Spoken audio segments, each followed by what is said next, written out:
sure you straight. I had a conversation with the students already. So if you need anything, please let me know.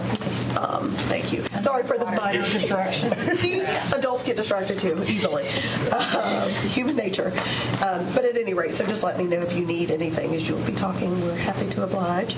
I think you all have found where the restrooms are, so I want to make sure you're comfortable. And Dr. Trice, I'm going to turn it over to you. Yeah, so it does always seem brighter when students and It does. administrators, not that my central office colleagues are bright, they are. But I just have a few words that I'd like to share with the board. You may remember it was the spring of last year where I came to the board and shared the district's equity plan in a presentation called Moving the Work Forward, Courageous Conversations About Race.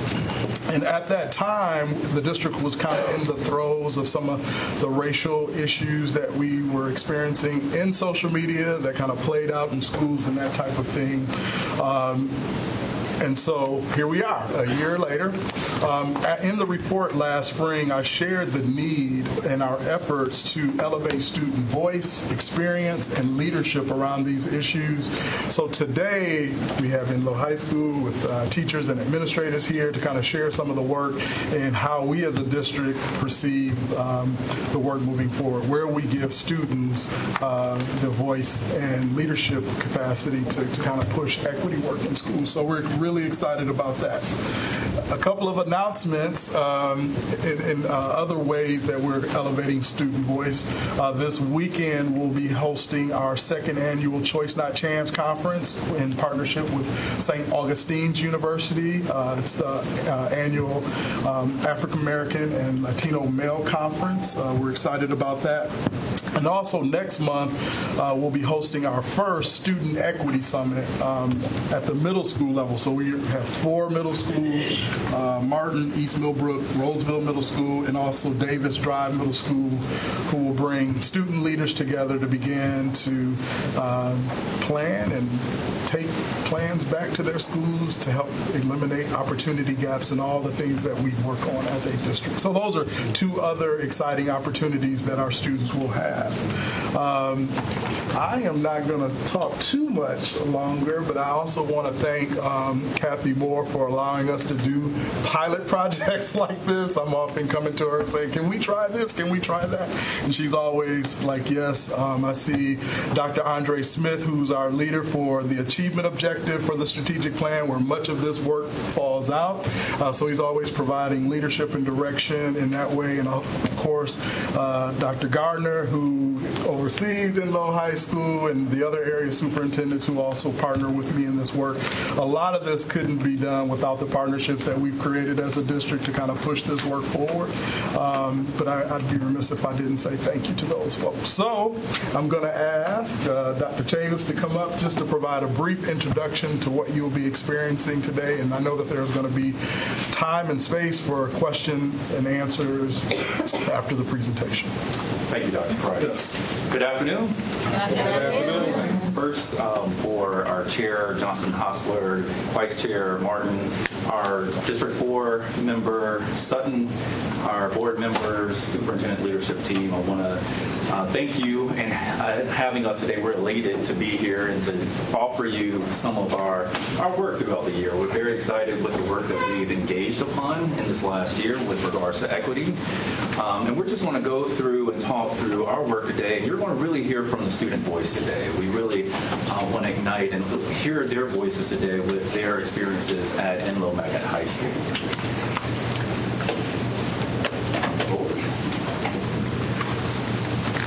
All right, so the work that you're going to hear from us today is grounded in our strategic plan of the district. Specifically, we're looking at the teaching and learning objective and the achievement objective. We want to continue to ground our work and looking at all students, as all students are, as we're working with them to get the 95% or more ready for productive citizenship, for college or career readiness. So our work starts here, it's grounded here, but then it goes into our school improvement plan. Our school improvement plan, as aligned with the strategic plan, focuses on our graduation rate and increasing those rates 3% annually. And so when we look at the data at Enloe specifically with regards to our performance, when we look at our discipline rates or our suspension rates, we kind of see the same trend. We see the same trend data that our Black students, Hispanic students, students with disabilities, and our students which have limited English proficiency continue to underperform as compared to their white and Asian counterparts. So as a school, we have really looked into that focus area and how we can, as leaders, as teachers, and as students even, how we can support this work and look at how we can improve the practice and the performance of those particular subgroups. What specifically can we do within the learning environment throughout the school to really propel the work of those particular subgroups? So we start with our why. We always want to have a compelling why as to the work that we do within the school. We started this year with an equity kickoff. We invited 8 schools, Enloe being one of those schools, and the other 7 schools were feeder schools to Enloe. And our emphasis there was to have all those schools that eventually matriculate to Enloe, be on the same sheet of music.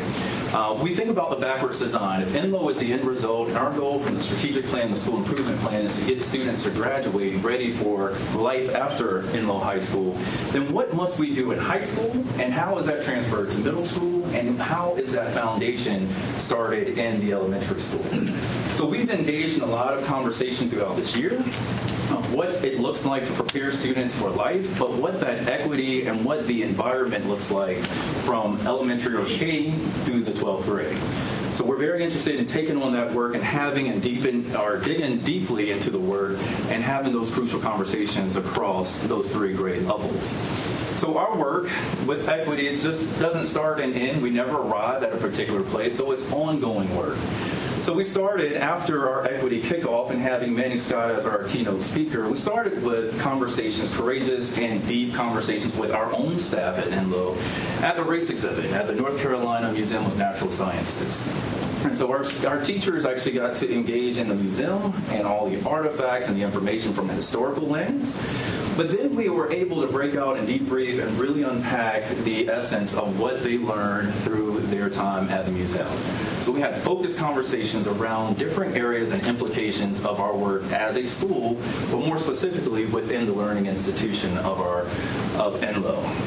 Then we transitioned to thinking about schooling in 2018 and how we can adapt to the at-promise students that we teach and just our students at large. We have a very diverse group of students that come from all walks of life, those that come with anxiety to school, those that come and they are stuck between the cracks sometimes, and then just those students that have outward behavior or overt behavior that we want to tap into so we can make sure and ensure their success.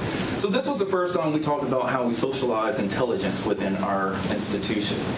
We also did an equity 3D scan, looking at different notions and components of a student's transition of a particular school year or many years collectively and how those years impact their achievement and their growth.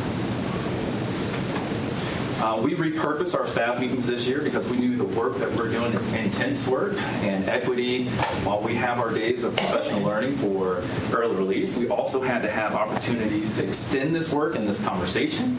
So we've had many data reviews this year, repurposing our staff meetings to really engage in a deeper dive into the data.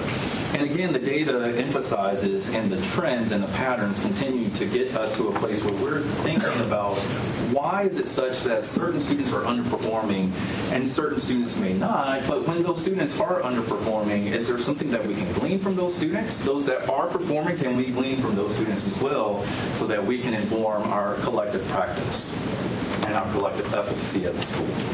We were very fortunate to have our students to do a performance of We the People.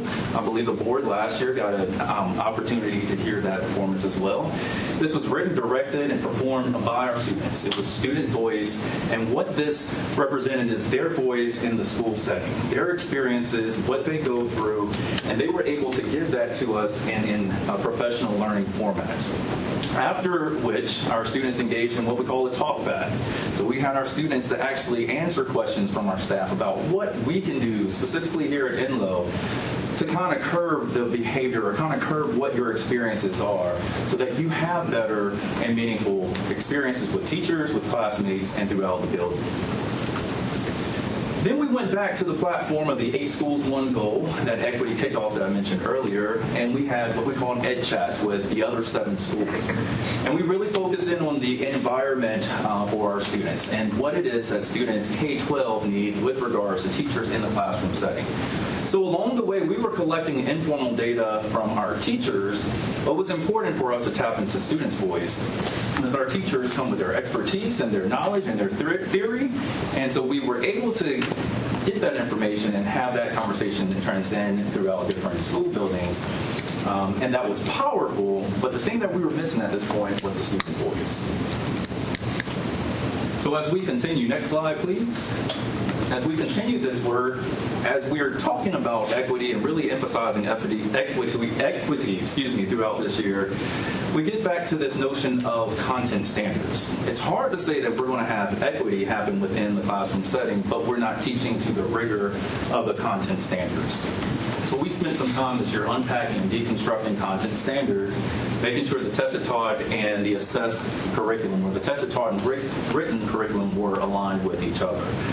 So our teachers really engaged in a deeper dive into that and extended that work and started to look at some of the shifts that our ILT team is beginning to embark upon. So again, this notion of equity embedded into content standards for all students.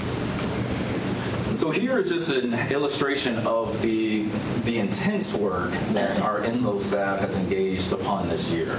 And I say intense work because, again, it was our early release days, our work days, in addition to our repurposed staff meetings. And our 3-pronged approach was equity, PLTs and teaming, and then content standards. And we believe all of those things together emphasizes a better opportunity and experience for our students. So we think about the ISO model and the MTSS framework, the instruction, curriculum, environment, and so we really hit hard the I, the C, and the E throughout this year. And so we wanted to think about the L. And with that particular process and framework, oftentimes we think of the L as how do we change the learner and how do we get to a place that the learner will have a better opportunity or benefit from instruction within the classroom setting. But we shifted that mindset and that approach, and more so, let's take the learner, and from the learner, how can we engage in conversations about what we can do better throughout the ISO approach. And not so much change the learner, but use the learner and their experiences, get out of theory and practical approaches from what we've read in text and things of that nature to really engage our students into how do we move forward in supporting them in their growth. And the center, I left that blank for a reason, because we think even with working with the learner and getting their feedback and getting their reflections on their learning, it's important that a strong bond, that a relationship is formed, an authentic, true relationship with our students. So in the middle, the core of what we do continues to go back to going to the learner, listening to the learner, but most importantly, having an authentic relationship with our learner. So as we move forward, you want to hear today from our learners. I'm going to call Mr. Espinal up in just a moment to talk about the process of how we even got to this place of our student equity team and how they have really supported our work and have been pivotal in the equity work that we've done within the school. So I'm going to call Mr. Espinal up. You may know him as our Assistant Principal of the Year. We're very proud of him as well. Mr. Espinal. Thank you, Dr. Chavis. Thank you, board members, and thank you guys for being here. We're thankful to be just in your presence, and I'm thankful for our students taking the time to join us. So as we began thinking about equity work, for us, I joke with Dr. Chavis all the time. For me, I call it mission work, because I think that it's work that speaks to the heart, and it's something that we strive to do very well, and we work hard at it. We as administrators needed to come to some type of understanding, well, what does equity mean to us? while we began the conversation, I found it interesting to know that my definition of equity might change from Dr. Chavis's, from Ms. Sawyer, and all the other assistant principals. For it was really important for us to come together as a group and learn, unpack, and we were given great opportunities to work with Greg Meyer and the Equity Collaborative, join some conferences that really centered our work. And it was this work that took about a year for us to come together and say, well, this is the kind of work that we need to do for our teachers. And so that led for us to identifying champion teachers in our building that were about this work and want to sustain this work and hopefully build capacity in them. We also knew that it needed to have that parent element, and it comes to play later on. And we also have Mr. Sutton, who's been to one of our meetings, and a couple of our parents and are taking part, and that's ongoing. And for us, the parent aspect needed also, obviously, what we work for every day, which is our students. And when we talked about building our student team, we wanted to be purposeful in creating something that was very diverse. So that led to our why with our students. And when we began talking as administrators and with our teacher group that we picked out, we also asked teachers to join voluntarily. We started having this reflection and these conversations that were ongoing, and the student voice piece started to come through every time. Every time that we would talk, we stated we need a student equity team. And in order for us to form this team, we wanted to make sure that, again, we kept thinking about the overall size of Enloe and how we're going to bring this to the table. Mr. Manny Scott came to our school and spoke, and something that resonated with me specifically and continues to this day is a statement that he made that we need to become a student of our students. And for me, I have to check myself sometimes because I tend to, get in the weeds of things, and I'm like, do I know everything? And no, let me ask my students. Let's see what we can do with their information. So one of the things that we did is that, again, the admin team, the equity teacher group now began to give names of students that we thought could lead the charge and learn. And what we ended up finding out is through conversations along with, Greg Meyer, along with the administrators and the teachers, is that our group started to get several names, but were we getting the entire spectrum of Enloe? We have different race culturally that come to Enloe. We have students that, can participate in after-school activities, and some that can't because they actually got to go to work. We have athletes, non-athletes. And so as we kind of developed this team, we were mindful and pushed back on each other about saying, well, who's on the table? Just magnet students or base students? And so as we developed this team, we continue to push each other, and we ended up with about 50 students at hand. We worked along with Dr. Chavis and the administrative team and the teachers to make sure that we had lessons that were at hand that, spoke about race and biases and things that were happening at school. And one of the conversations that we wanted to have with them is how do we sustain this work as you guys leave the building, obviously, and we got new students coming through. And so it was really important for us to just hear from different grade levels, from different races, and how do we sustain the work. And you can see us here working with those individuals. Next slide.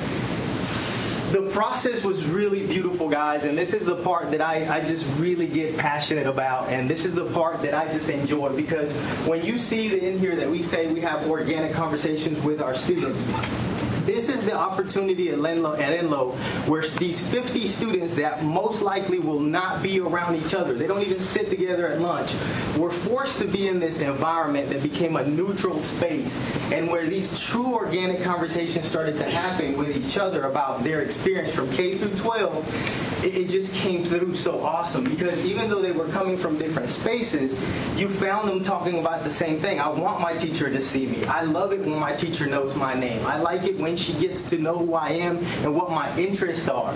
And so we started looking at evidence-based strategies, and there was about 16 of them that we could look at and use for our team. Well, we started then being reflective again and saying, well, how can these be for us, just for Enloe?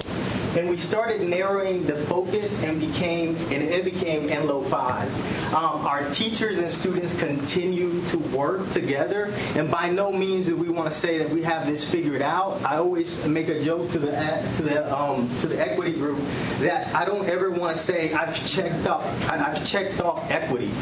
If I get to that point, I shouldn't even be working like that. I'm working to just grow along with them.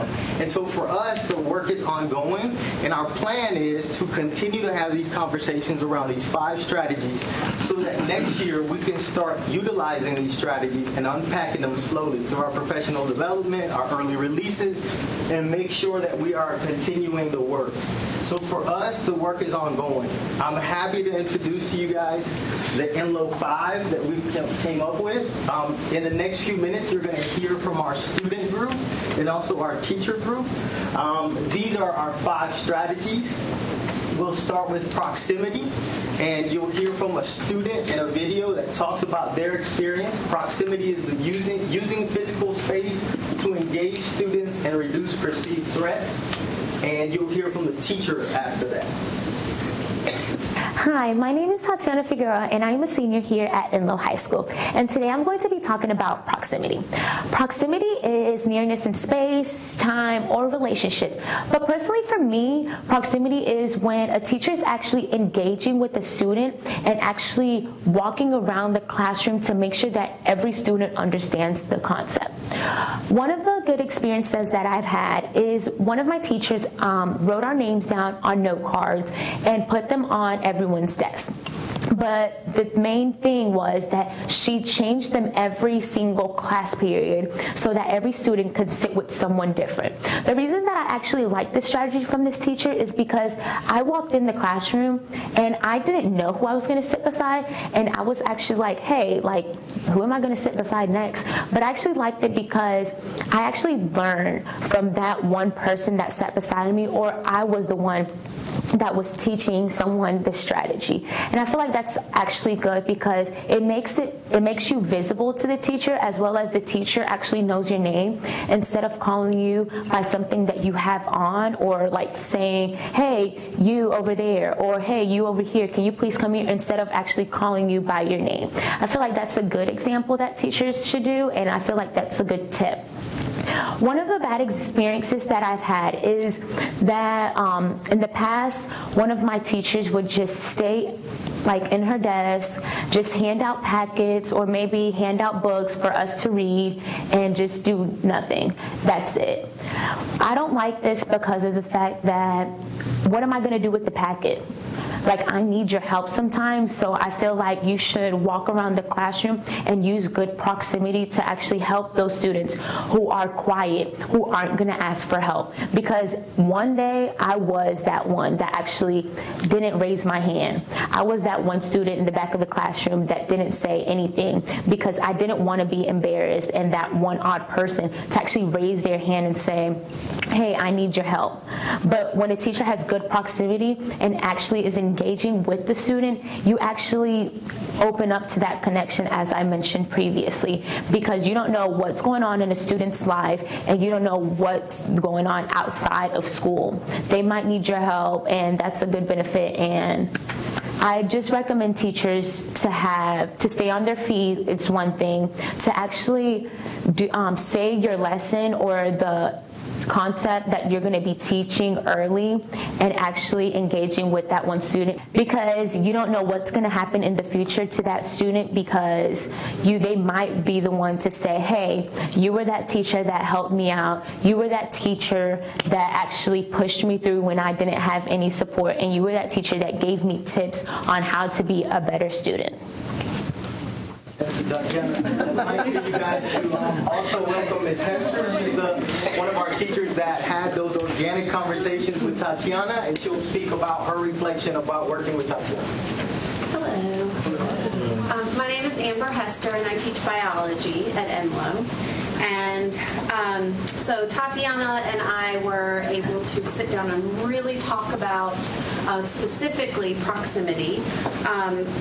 So in my classroom, I really want students to feel safe and happy and respected, while at the same time not being completely comfortable, but being willing to push themselves to become their best selves.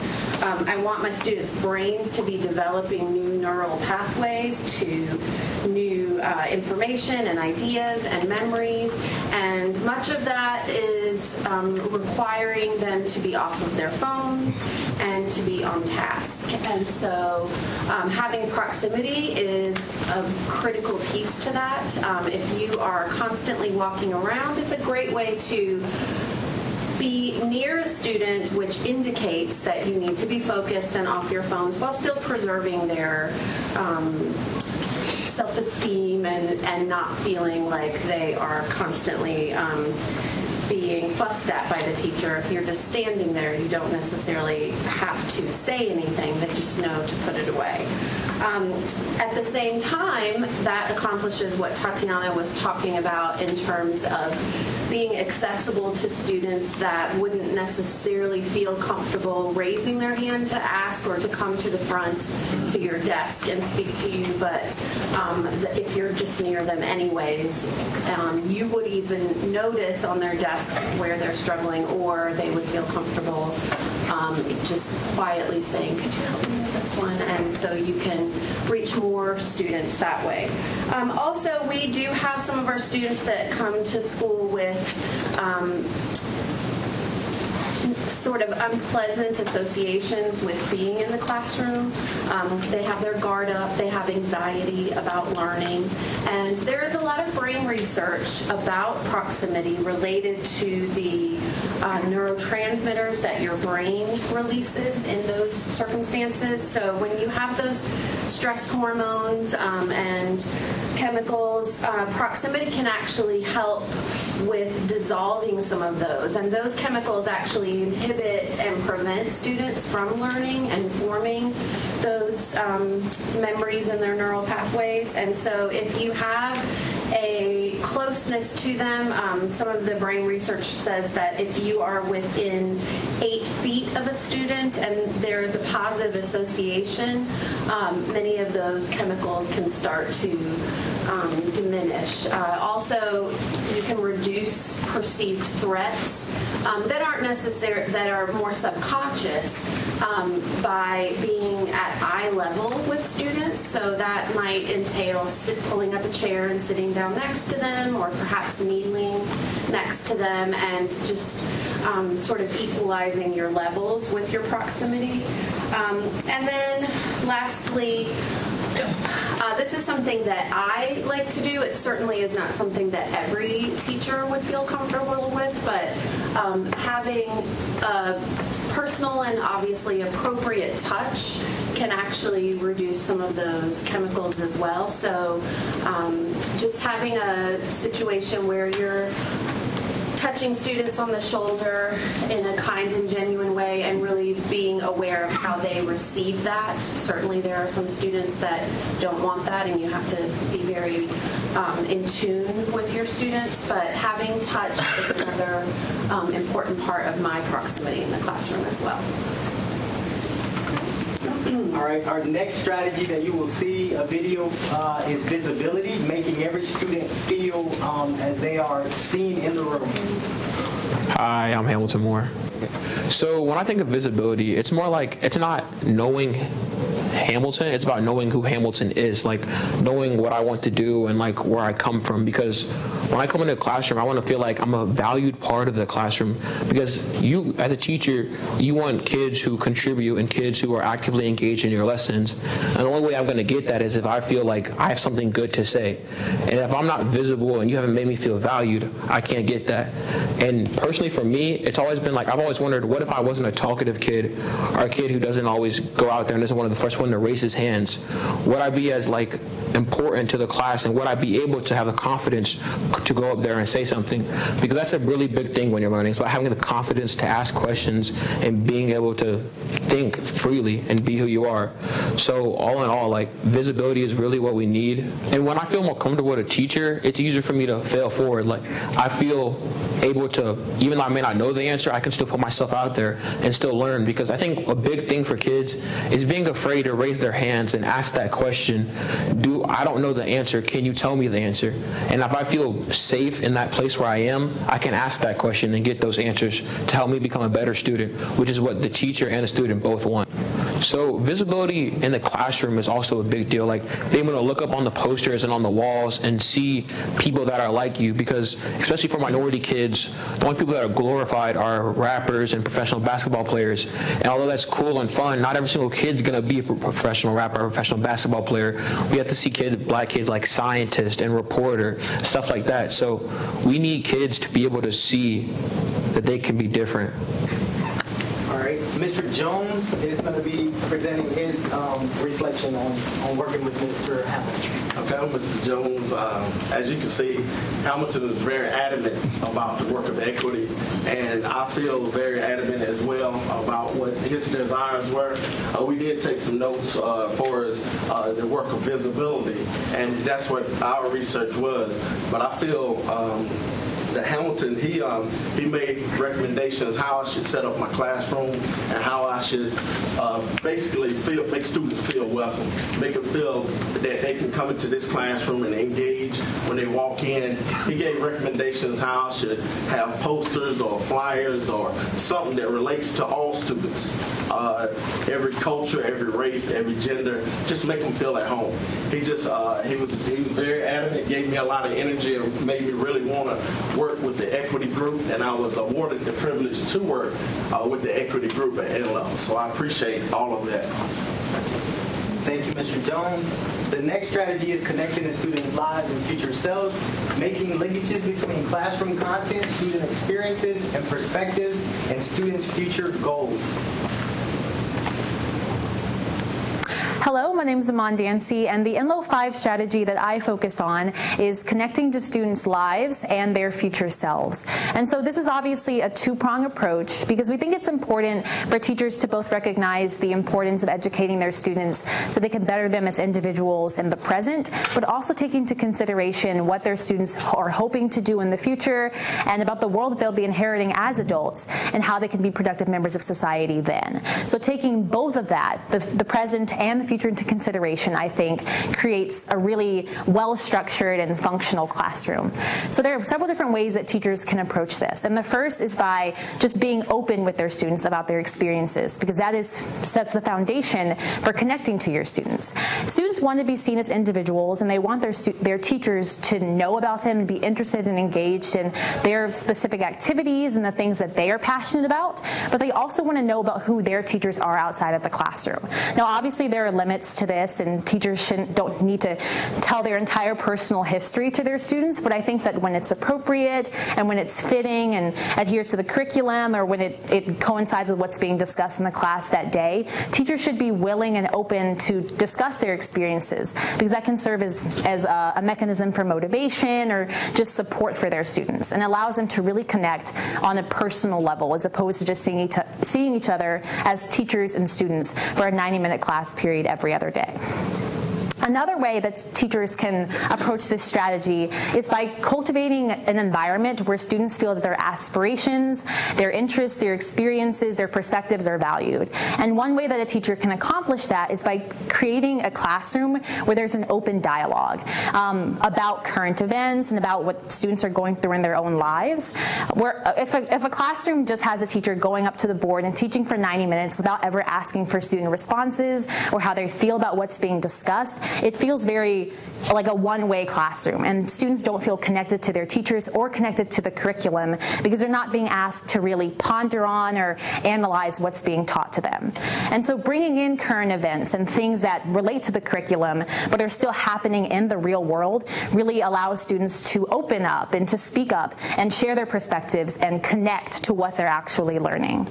And lastly, teachers should also try to help students connect and understand both the present and the future utility of all of their assignments and their projects and lessons. Because if students feel personally invested in the project, or if they can discern what the actual benefit of it will be, or the usefulness of applicability in their own life, they're definitely more motivated to be involved in the project and ask questions and provide their own perspectives, because they know that it's something that they can use and connects to their own lives, both now and in the future. Thank you, Iman. Iman couldn't be here. She's part of our program today, ragtime, so they're getting ready for that. Raina will be taking some questions at the end when we get that. This is Ms. Chambers, and she'll speak on her experience. No, my name is Samantha Chambers. It's my second year at Enloe teaching biology. And like Mr. Espinal said, Iman couldn't be here because she's probably off changing the world as we speak. But to really be concise, after I got to sit down and have conversations with her and even conversations with my fellow teachers, there are a lot of things that I took away from this, but two of them I really like to talk to you about because they're the ones that I want to try implementing and improving in my classroom. And the big one, the two big ones are the space where their perspectives, experience, and aspirations are valued. And I'd like to tie this into their career and future goals.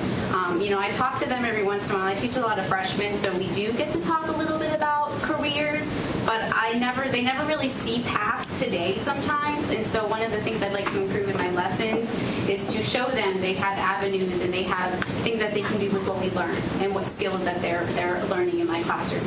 And the other one is to make sure to present and to give present and future utility and applicability. Iman told me about an experience she had with a teacher where he let her and her other classmates design the lessons and teach the lesson, and she found that really rewarding because she was able to apply skills that she learned in his class and past classes, and to also open up dialogue and to allow them to express themselves a little bit more. And so I've been trying to do that, especially with my current unit in biotechnology, which lends itself. But I definitely think that open and that collaborating effort is really important for them. And it all really does tie to that 95% graduation rate, and also making sure that 95% is college and career ready after graduation. So I found that these three things really did tie to that that mission statement that Dr. Chavis talked about earlier. Thank you, Ms. Chambers. Our next one is checking for understanding, using intentional methods to ensure all students have understanding of content before moving on to the new material. My name is Jacob Turner, and I'm an 11th grader at Enloe. So I'm going to talk about checking for understanding.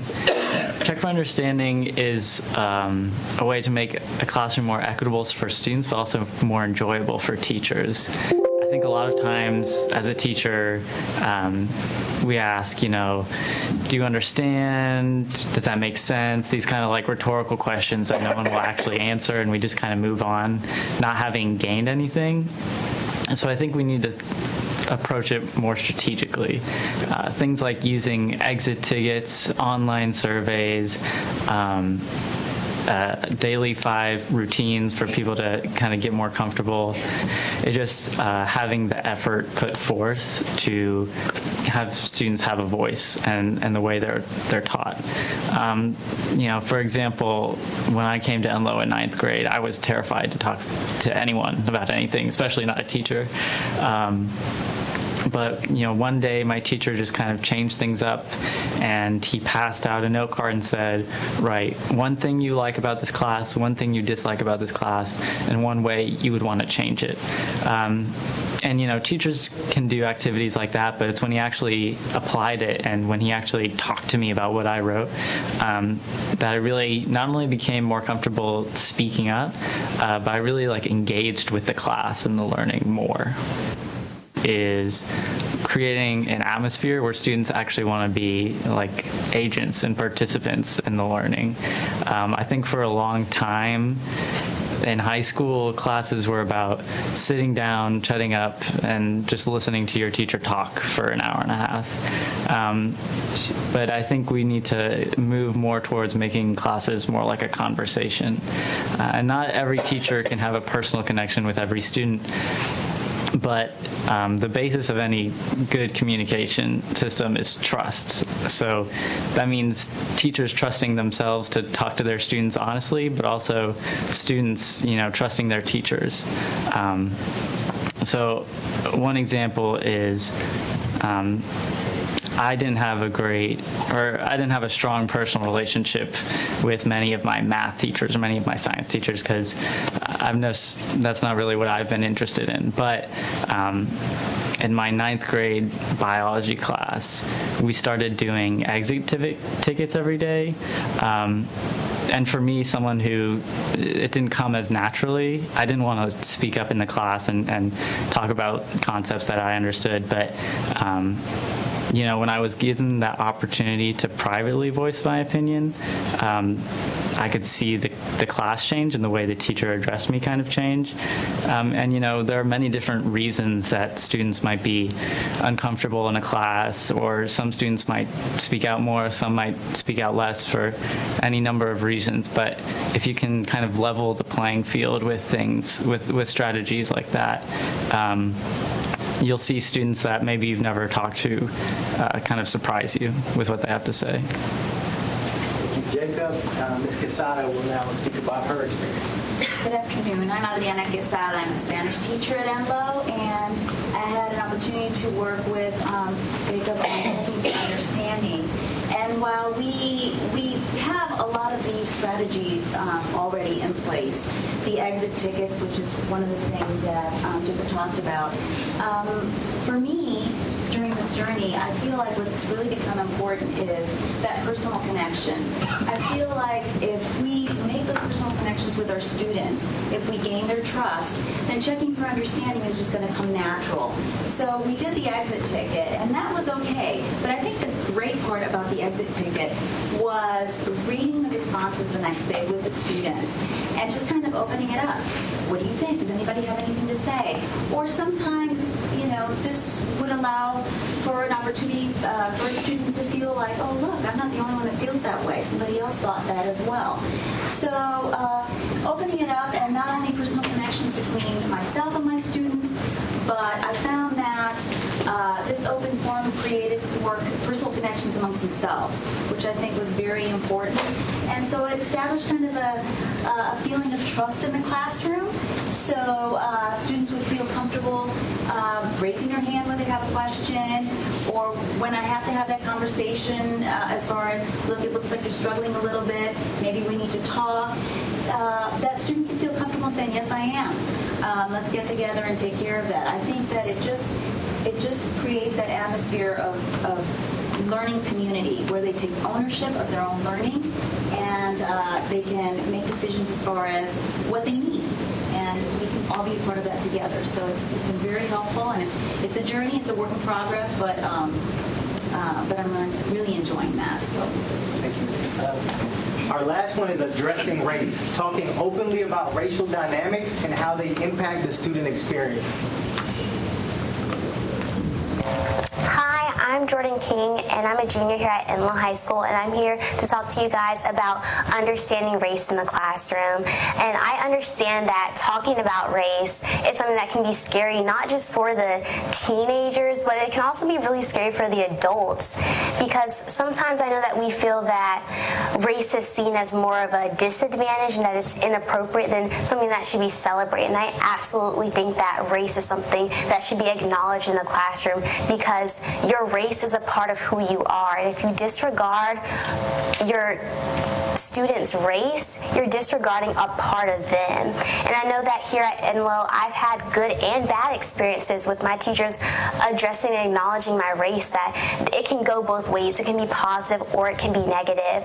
A really good example of one of my teachers addressing race in a way that was healthy and helpful was in dance class, and she spoke a lot about African American modern and ballet dancers, jazz dancers, and it helped me realize that my race wasn't going to be something that was going to hold me back, but it was something that was going to push me forward to be better, to be more knowledgeable about a lot of things.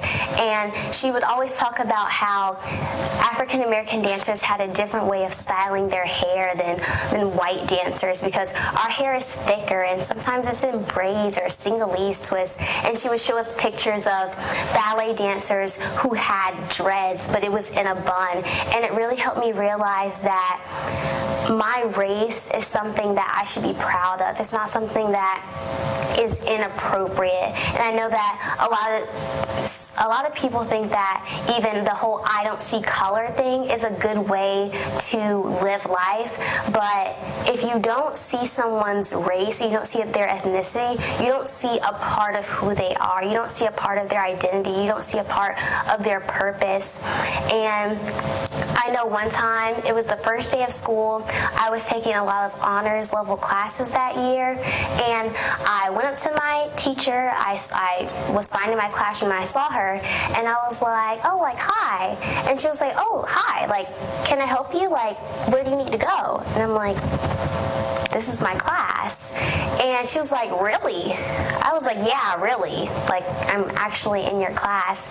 And I remember thinking that if I was white or Indian or Asian, she would not have asked me that. She would have let me in the room, she would have given me a smile and told me where my seat was. That from that moment on, I just thought, wow, like, she really thinks that my race is a disadvantage. She really thinks that black people cannot be in an honors level class. And I think that teachers should first understand their students and their race. You should understand parts of their culture that might not be the same as everyone else, whether it's their hair or their music or any part of them that's something that resonates in them deeply. And I also think that race is something that should be discussed in the class. Now, you don't have to do a whole lesson on it, but just incorporating little things about people of color can go a really long way. Kids will really feel more engaged in your class because they feel that you understand them. I think that you should understand race, that you should talk about it, that you should celebrate it, because then you have a better classroom, you have better students that understand not just who they are as an individual, but who they are as a whole. And now I have Ms. Toho, who will also speak about her experience. Hi, my name is Courtney Toho, and I'm a Spanish teacher at Enloe as well. This experience has been probably one of the most powerful experiences that I've ever had, being able to work with Jordan and hearing her perspective and hearing the perspective of her students and how important it is to discuss race in the classroom. Being on the equity team has been just a personal journey for me, understanding the racial inequities that we do have in our society and the powerful impact that they have on our students, both positive and negative experiences, and how important it is for us just to be aware of those experiences. One of the things that Jordan mentioned was her negative experience, and that just made me realize the implicit bias that many of us have, most of us have. I would probably say all of us have, and that's been a journey for me to realize that, and I feel like that teachers need to reflect and truly look at their actions, their words, and how those are affecting their students, both positively and negatively. And as Jordan also said, many teachers would say that this doesn't apply to them, that they are colorblind, they don't see color. But it's not true. What is important is to realize not that conscious. I have no issues with race, but that unconscious, that implicit bias that we have, and we need to consciously pull that out and stop it when we see it, and notice our actions and our words. We need to be an ally for our students, that they need to see that we do not judge them, and that we do show positive experiences, that we give them positive experiences and show them positive examples of race in the classroom. And have those courageous conversations with them when they arrive and that they need to be authentic, that it shouldn't just be a lesson plan that is on race, but when we see these situations that arise, that we courageously discuss them. Thank you, Ms. Todd. So, board members and the guests, you've seen our Enloe 5. I want to make sure that we stick to our time. We have about 12 more minutes that we're allotted, and we would love to be able to talk all night about this stuff, but I want to open up just for questions for our students that are here, because they're experts in their own rights, and our teachers. So if you have a question, by all means, we would like to hear from you, and we'll try to give you answers. Remember that it's still ongoing work, so there might be some things that we might not have an answer to, and we're working through, and we see it as ongoing work. Thank you. That's my happy. I guess my question is to all of you, the students doing this work, do you see it translate into your classrooms? I'm sure there are some classrooms that do it more quickly than others, but what is the impact that you're seeing in your classroom?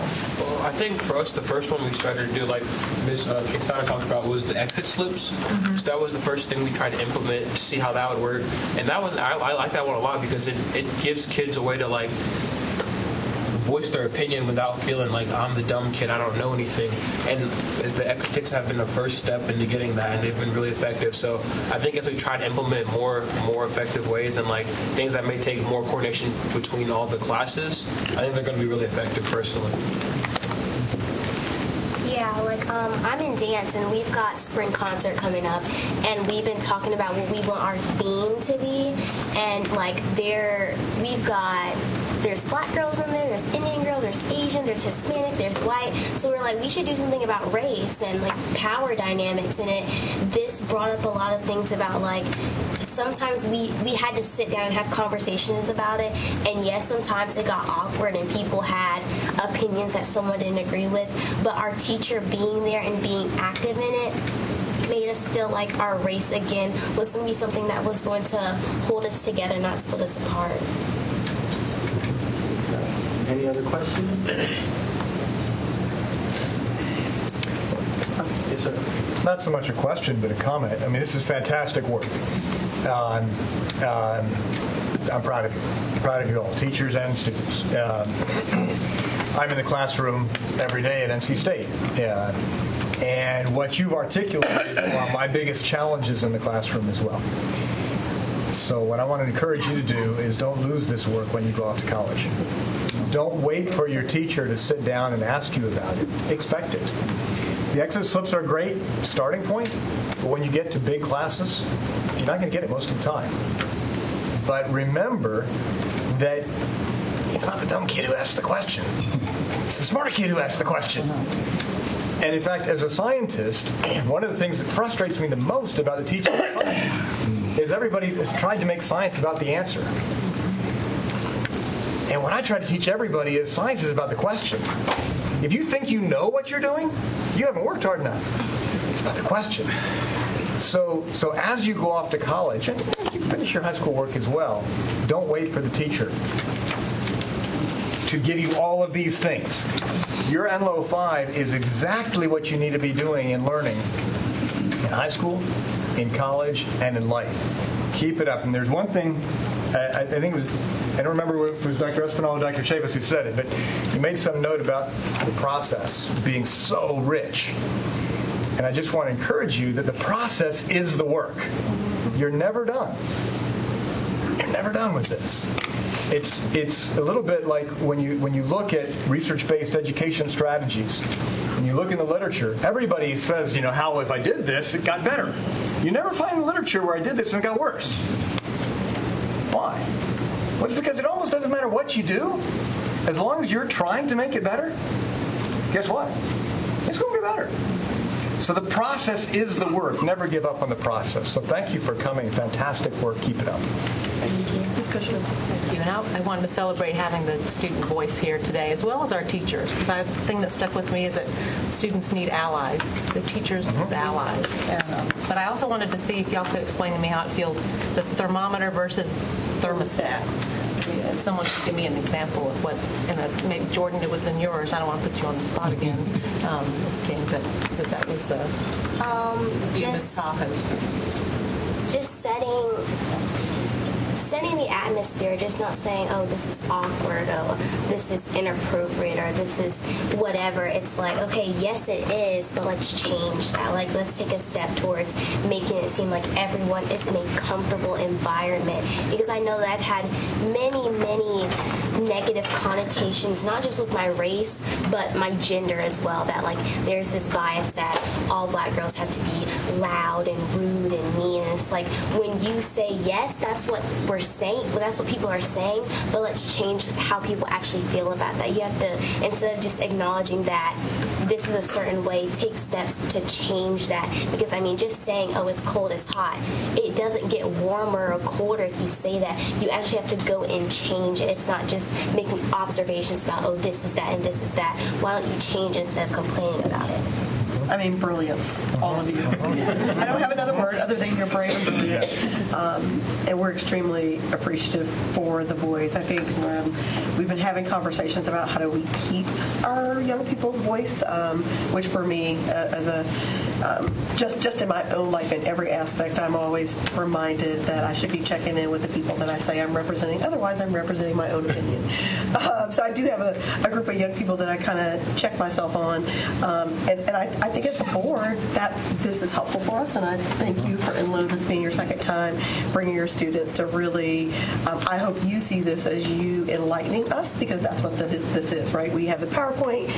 This, as I said to both your principal and your AP, like for me, this is about our own checkpoint, and this will be how we check ourselves and how do we decide what are we doing for you all, right? This is accountability, and I hope all of you hold us to that, including our educators in the room who are indeed your allies. And so thank you for being courageous.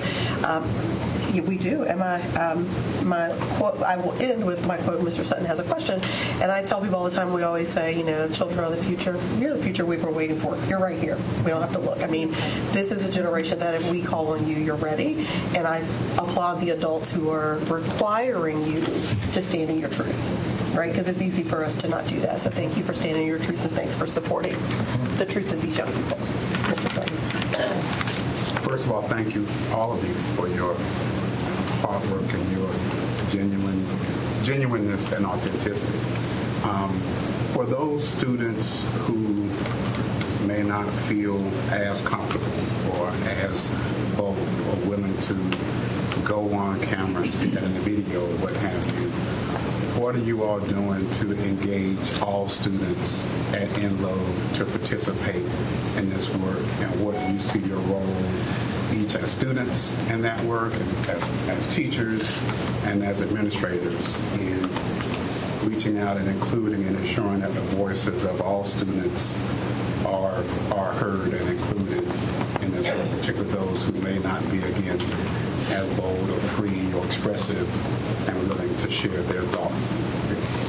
Can I add a friendly amendment? Just a shorter question is, how do they know that this is happening?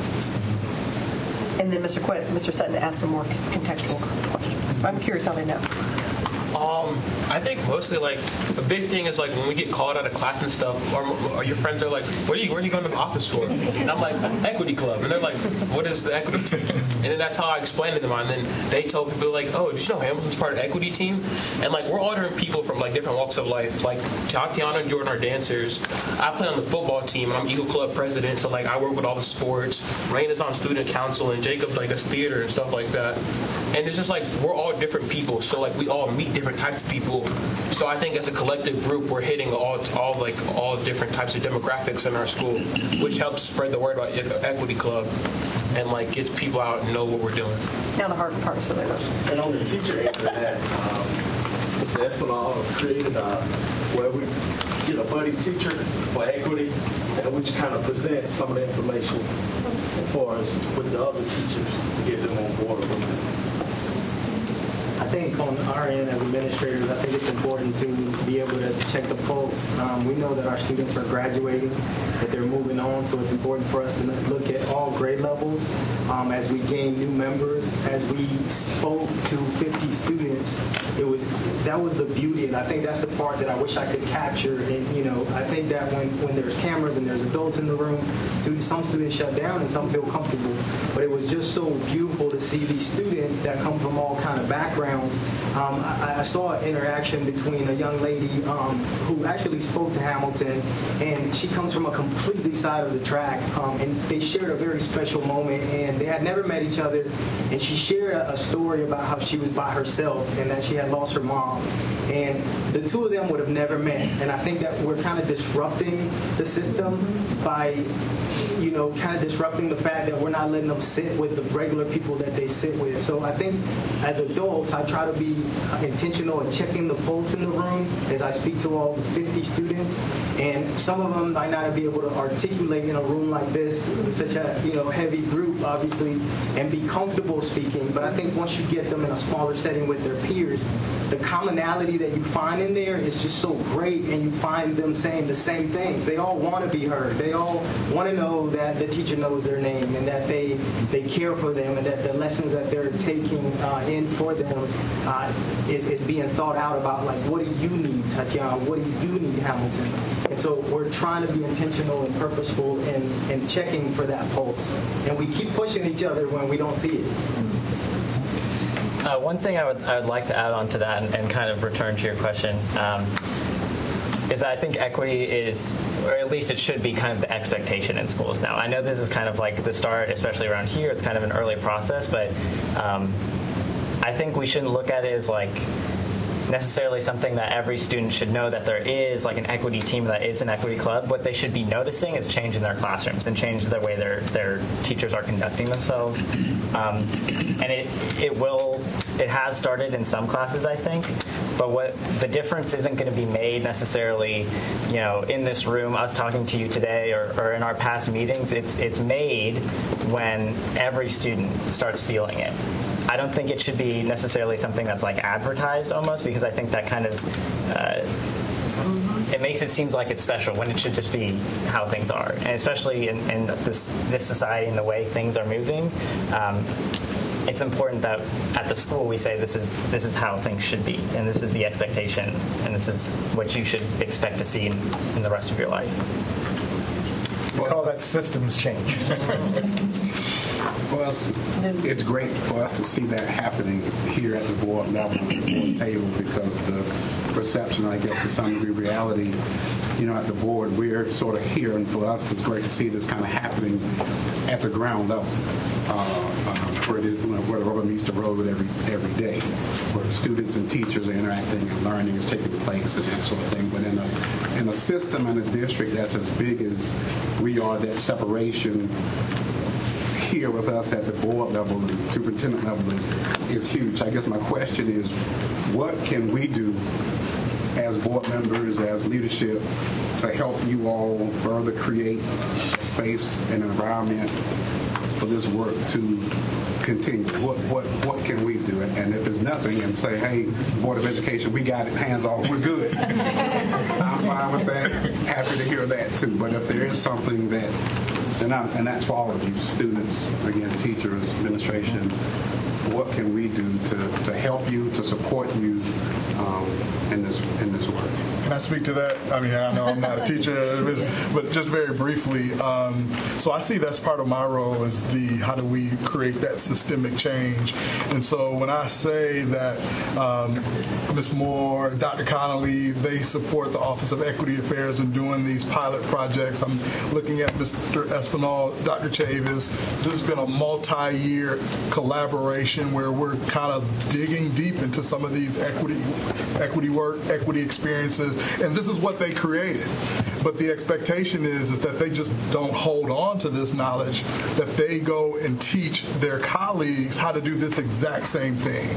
So the Office of Equity Affairs will never be big enough to impact personally 183 schools and 10,000 teachers, but through the leadership of our principals and assistant principals, our teachers, spreading the word, spreading the know-how, we can do this work very easily. And so I just wanted to kind of push that out there from a district perspective. I think it's my responsibility to close the gap between where you all sit as the board, the type of efforts that go on the ground, and make sure that you're aware of some of this good work. And I just said just moments ago, the expansion of the office, the commitment to funding, you all are publicly stating that this is something, our equity work is something that we're about as a district.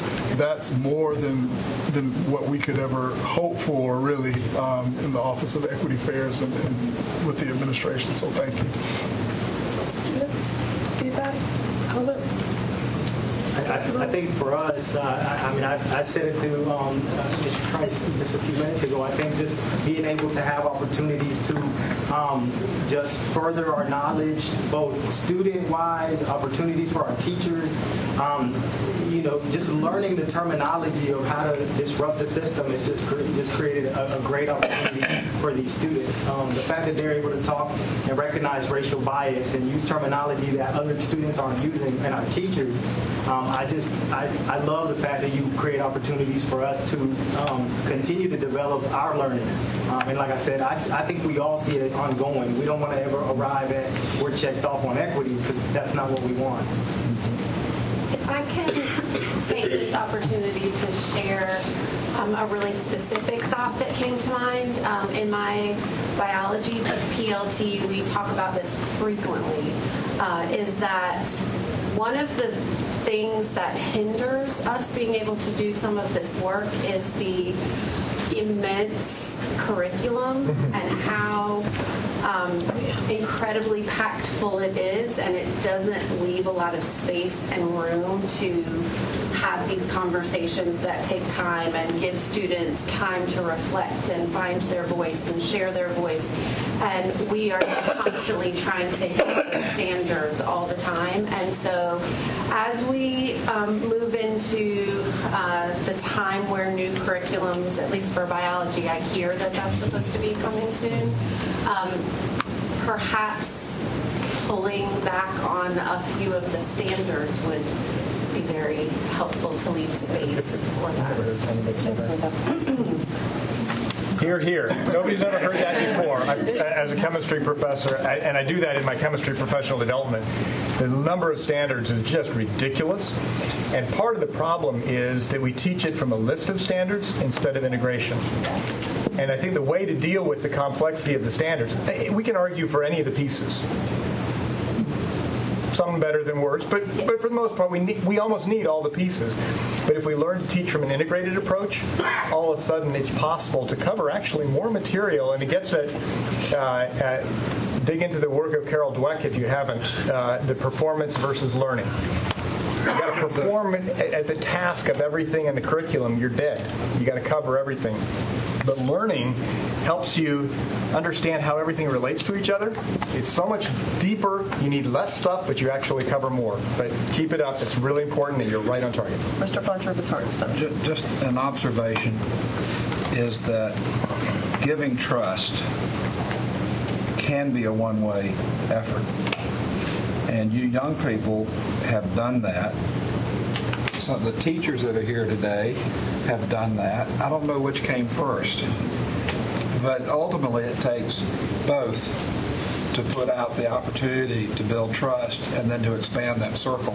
I just want to applaud you for taking that risk, whether you're paid to do it or you're the student. It's a change in dynamic, and thank you so much for taking that risk. And listening to all of you, one of the things that we've struggled with a lot in this district for years is how well our students perform. Why are we not getting the achievement? Why is any high school not all at the same level, all high achieving? And we haven't talked about making the most important thing number one, and that is what you've done. Because in every bit of research, everything that's out there, it's relationship.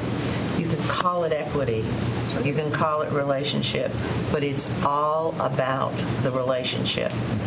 And bringing that to the forefront, what I keep thinking is I'm looking at these 5 things and I keep running into my head. And as a board, we're constantly saying, we don't have enough money, we don't have enough money. This does not cost money. It doesn't cost money. It also is not in the pacing guide. It's not in the pacing guide. It's nowhere in the pacing guide for any curriculum. However, it is the foundation. It is the foundation for changing learning for all. The learning of our staff and the learning for our students. It's all about that.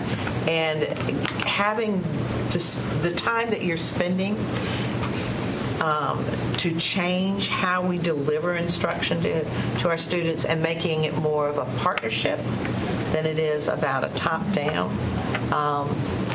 Several of your examples just made me laugh because it's pitiful that it does still happen, but it does. And the fact that you're brave enough to bring them to the forefront and talk about them really is a great thing. But the relationship piece, we as a board, we have got to find the ways to help support all of our students and all of our schools and how to make that. The equity piece is the relationship piece. And once we make that the priority, the rest of it will simply happen. Sure. Scores will go up. Kids will learn more. Kids will be happier in school. You will learn and have different friends and other friends that you might not have had before. So thank you so much for the work that you've done. And I can tell all of you, I mean this honestly, if you ever get mad at your parents and you need a place to stay for 24 hours, calm down. I'll take any of you home with me. Any of you. I will say, I think it was Tatiana. I think actually George started laughing, and I kind of chuckled when you were like, "I have a tip for you." So I do believe that, and Dr. Trice, I'm not sure how you want to use this, or you, Dr. Chavis, but all of your conversations, you created charts that are actually tip sheets. These things don't cost us anything. They don't actually require you to deviate from a standard to actually change the posters you put in the classroom, change not being surprised that, oh, this black kid is in my classroom, change creating exits tickets. None of that. Doesn't detract from your standards, doesn't cost us anything. It actually doesn't even take away from teaching and learning. It actually creates the environment. And what starts here, changes relationship, changes everything. So, I just wanted to note, Tatiana has already told us how we can actually spread this through the district. So, Tatiana, to Dr. Trice, tip sheet. He needs staff. She needs a job. You said you were senior. You said you were senior? Yeah. So, there we go. I see internship in your future.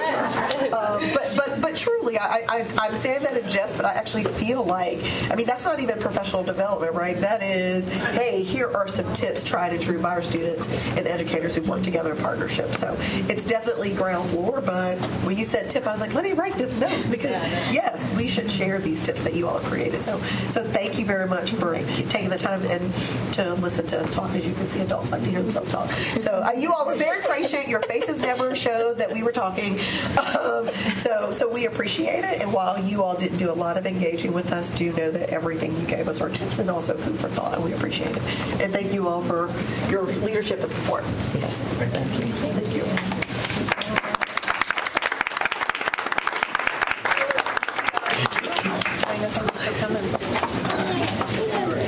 And Dr. Conley, I am going to get Dr. Conley have something. Check her out.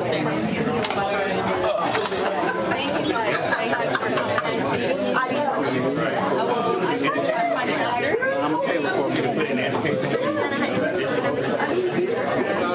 That was salad. That's right. Earning revenue.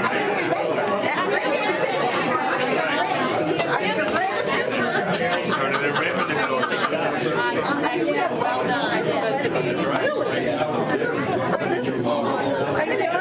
I don't know if they would use it.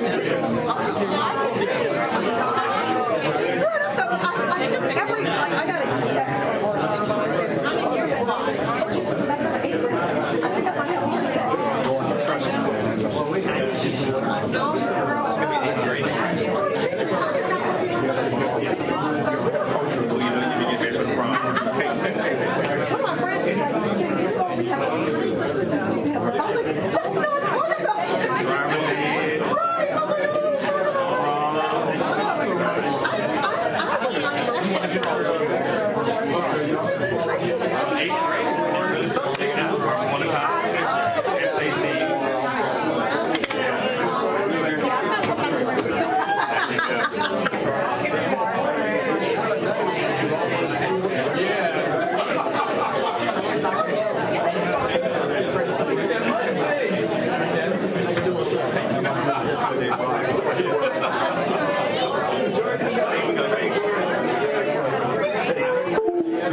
They get lighter, but. Oh, that's right. She told me to come. We're skipping over the.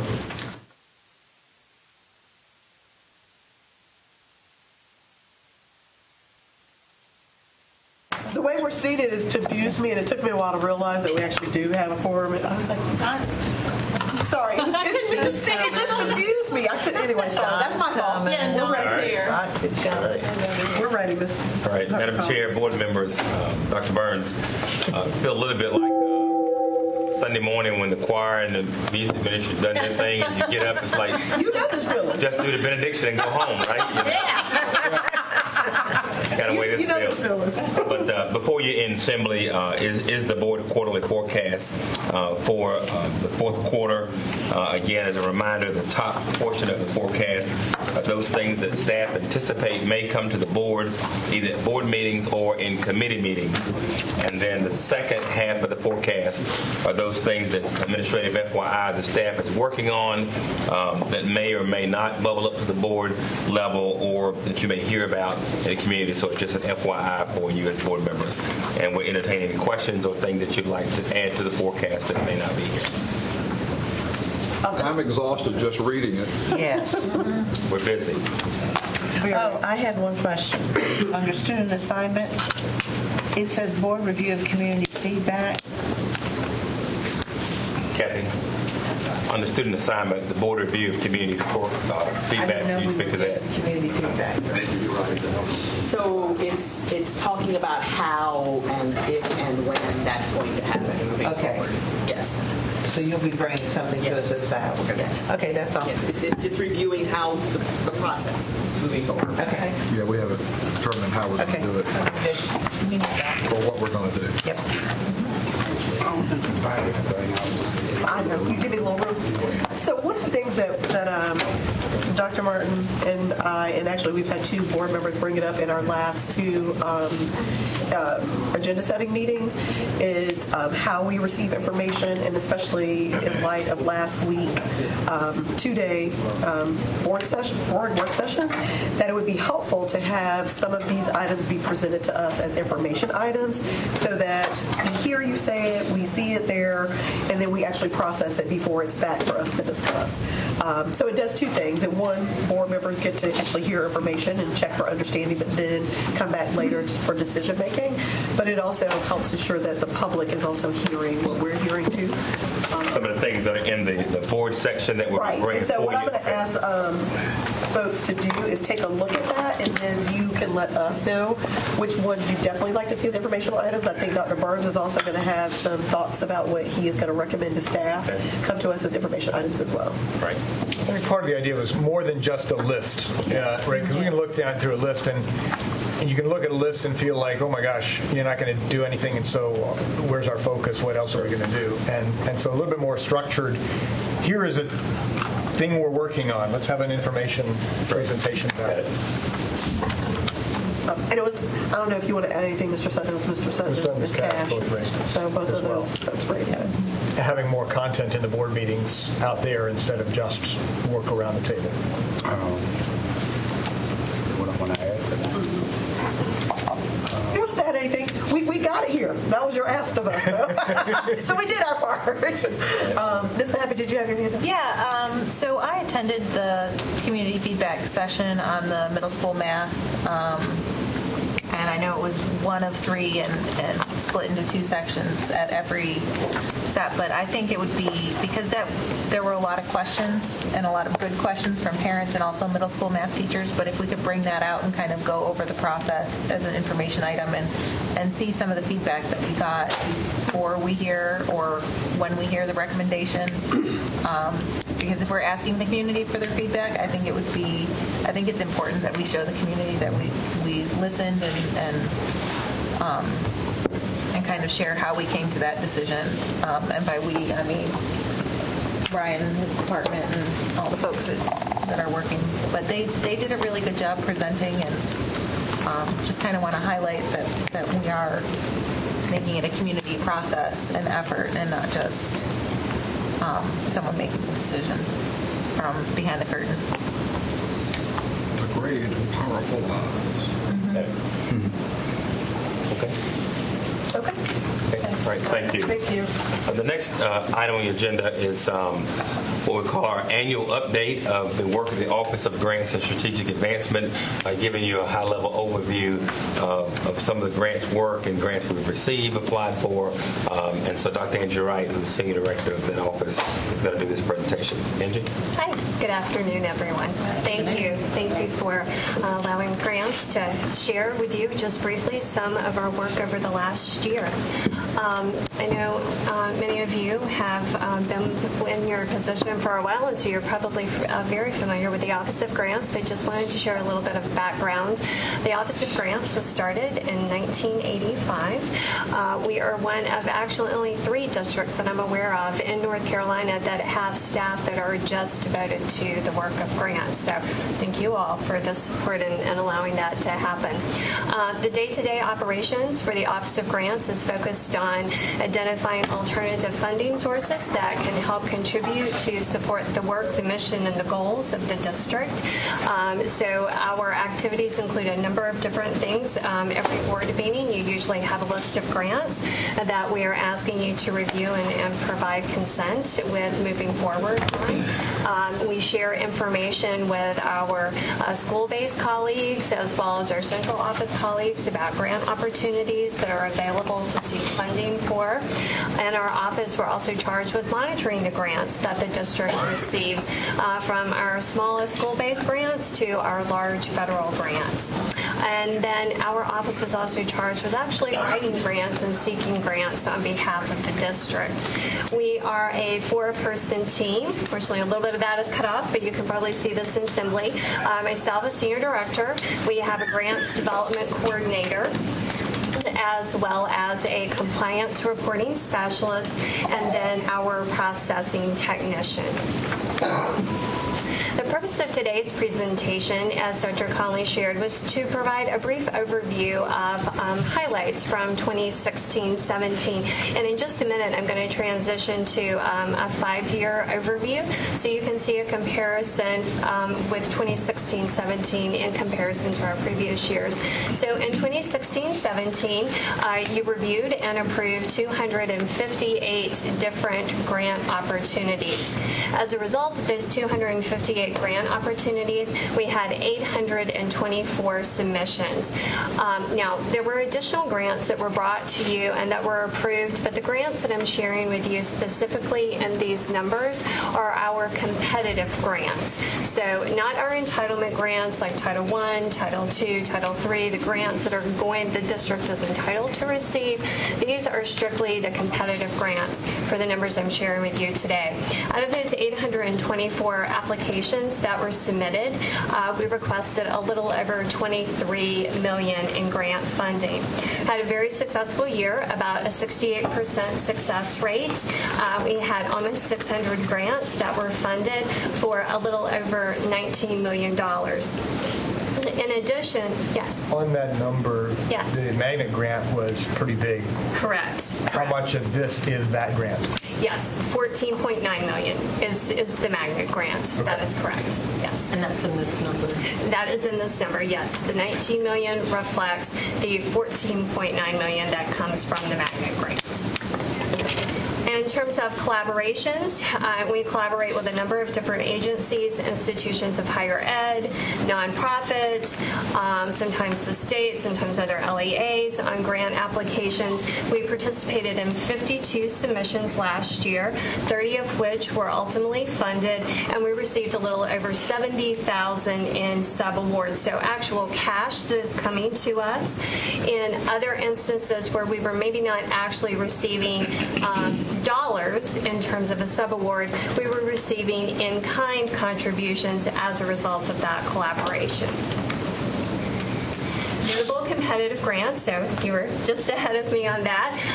Our 3 largest that we received last year was, first, you all noted, the U.S. Department of Education Magnet School Assistance Program grant.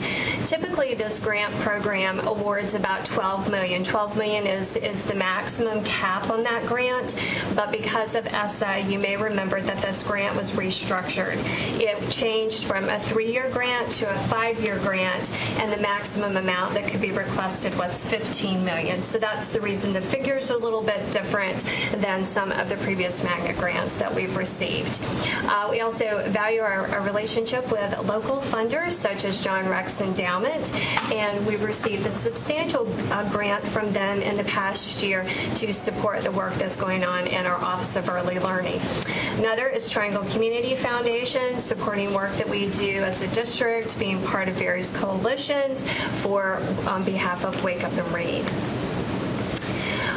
In our annual report that we prepare each year, we are tracking grant activity by school and by area, and so we just wanted to provide you the distribution by the various areas across the district, what the numbers look like. You're not going to see the magnet grant, for example, reflected in this figure. The figures that you see here, we consider that a central office grant because it is spread across the district, but you can see within the respective districts the remaining money that was received with central office monies removed, what it looks like across each of the various areas. Angie, why do you think 3 of the areas are so much less than the other areas? Sure. My experiences with schools applying for grants, and this is really what this is reflective of, is schools applying for grants. Everyone doesn't enjoy grant writing. I don't know why. I do. I love grant writing. And I'm always trying to recruit other people to come on board with writing grants. But it is a particular skill set, and you do have to have somewhat of an affinity and a love for writing grants. And so while we do offer training and we do have school grant contacts identified at every school, the numbers that you see there are really oftentimes predicated on having somebody at a school who's really an eager and enthusiastic grant writer that wants to help move along those efforts at schools. So where I tend to see more in particular areas is because you have schools that have individuals that are really champions for writing grants. One of the other things we'll do is when we have grant opportunities that come in, we may reach out to Ms. Moore or to area superintendents and say, we have this particular grant opportunity. Are there some schools that you'd like for us to encourage applying, even if we have to provide some additional support to them to help write the grant? So we are a little targeted in some of our work in grants that come in. Certainly. And a lot of these are really reflective of the smaller grants. They're very much appreciated and it helps move forward work. The types of things that you see reflected here tend to be the smaller grants. And then is this something that the PTA can partner with the school on in writing the grants? Because maybe there isn't someone in the school who has time, but maybe there's a parent who that's their past life or something that they also have an affinity for. Absolutely. And I do sometimes go out and I will do workshops for PTAs that are interested in doing this kind of work. And we do have some PTAs that actually have a grant writing team, and they do help write grants on behalf of the school, so the school can then in turn submit the grant for the school. So yes, absolutely. And anytime a PTA is in contact and is seeking that kind of support, we're always happy to go out and meet with them. Yeah. Did you clear? Yeah. Was there another question? Yeah, I know several did. Okay. I'm good. So now a 5-year historical perspective, just showing you the average number of submissions. And again, just note these are competitive grants that have been submitted and don't include some of the others. So our numbers are fairly consistent. We've been increasing essentially every year. The numbers that are awarded, we're pretty consistent, somewhere most years between 65% and about 74% of our grants are successfully funded. We don't always necessarily get what we ask for, but we do tend to be very successful in bringing the grants in some regard. In terms of our money, this past year, 16-17, was a record-setting year for the Wake County Schools. It was because of the magnet grant, and it was because the amount increased. That grant will be available again for 5 years, and the federal landscape is changing just a little little bit as well. So this could really be a benchmark year for us that we don't know that we would necessarily be able to sustain because of changes at the federal level with the way the grants world is going. But another area which I think is really promising for us is collaborations, and we are seeing increasing numbers of collaborations again with other partner agencies in our community, working with institutions of higher ed, both locally and nationally, partnering with nonprofits again, also locally and nationally. So we are increasing, and I think that that's really promising for us. It's helping us to diversify how we look at grants in the district. One of the things I would add, and Dr. Wright wouldn't say this, but almost all of the grants in the district, she singly writes, including the Magnet grant. We'll pull a team of staff from across the departments together, but Andrew really leads all the efforts in writing the grants, inclusive of the Magnet grant. But we will also set aside some contract dollars so that we can contract with some grant writers to help us write some of the more competitive and larger grants that are available nationwide. And so we pull staff from all the departments when there's a grant that's available. The example being like the Magnet grant, we'll pull staff from the Magnet office, staff from all the departments and teams to help write that grant. But Angie leads that work, and so that we can increase her capacity, we have added some grant dollars to her department to help contract with some people who can come in and help write grants. Can you talk a little bit about, I guess, sort of the decision tree or whatever in terms of how you first identify grants, and then if a school versus central office, do the schools have to kind of contact you first and work through you all? How do you kind of coordinate and say, well, yeah, this meets our mission or the strategic plan and what we want to go, so we're going after certain ones or not? So can you talk a little about sort of your process from beginning to end of identifying which grants, and then through submission, and then the monitoring too, once you receive the grant, and then who is responsible for making sure you're doing the benchmarking for those that are multi-year grants and stuff like that? You know all about grants. I know you're using grants language. You're very familiar. So it's a multi-step process. So I would say the first thing I do every morning is I'm on a couple of listservs. I'm on the federal listserv as well as our foundation center. So the very first thing I do most mornings is I come through the grants that have been released.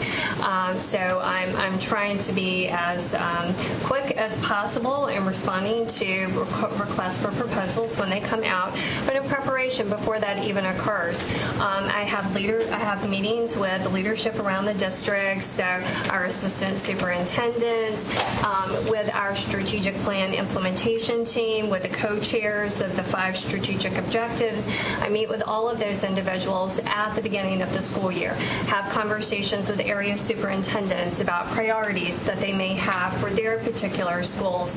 So when I start off the beginning of the school year, I have a sense of what the priorities are, what some things individual teams might be looking for support for. So when grants come out, I've maybe already have some ideas where they might be best suited and might be best directed to. So as soon as that grant comes out, if there is an identified area that it seems a good match for, I always send the information to the leadership team. And so getting some direction from them, I may share some of the thoughts based on conversations that I have. And so we'll get direction about where we're going to go program. Then it's taking it to the individual teams if it's a case where it's something that's going to be done here centrally. And there are some grants based on the funders' requirements that it's really better submitted by the district as opposed to an individual school submitting. So that's all part of the analysis that I do before I even push it to the leadership team or the strategic plan implementation team to take a look at and provide feedback and weigh in on. Then once some direction has been provided about where they would like the grant to go, that focus the energies, then we pull together a team. It depends on the grant itself, but because I'm not the content expert in all these areas at all, I need to pull in colleagues who are the content experts to really help with that. So we'll put together work plans, identify how the work is going to get done until we get the grant application submitted. Then when we find out if the grant's been awarded or not. We do two things. Regardless of whether it's been awarded or not, if there is an opportunity to get feedback from the funder about why we were or were not funded, we like to take a look at that information, and then we'll share it with the grant writing team, because we want that for our continuous improvement so we can do better for the next time around.